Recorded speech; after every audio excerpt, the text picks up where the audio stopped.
Kabi-kabila na namang baha ang naranasan sa iba't ibang lugar sa Metro Manila ngayong Sabado. Tanong tuloy ng ilang netizens, where did all the flood control go? Narito ang Agenda Weekend Report ni Paulo Barcelon.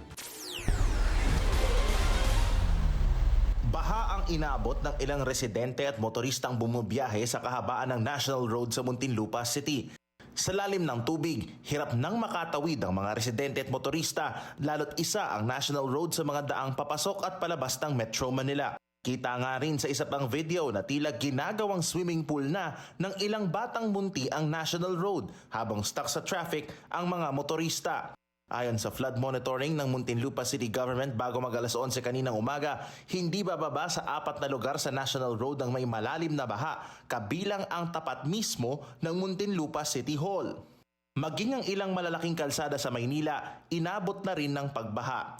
Kitang hirap makasakay at mabagal ang trapiko sa may P. Burgos Street kaninang umaga dahil sa lakas ng ulan. Ang panulukan naman ng Taft at UN Avenues, inabot rin ng gutter deep na baha. Nagmistulang ilog naman ang ilang bahagi ng A. Santos Avenue sa Parañaque City.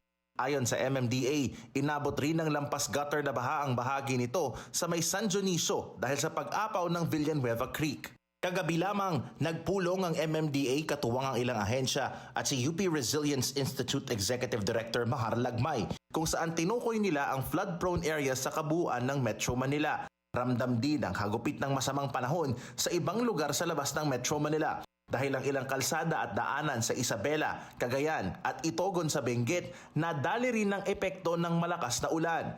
Soil collapse ang nakikita ngayong dahilan kung bakit sinarado ng DPWH officials ang bahagi ng Baguio Itogon Road sa Benguet at patuloy ang isinasagawang clearing operation sa lugar upang muling magamit ang daanan.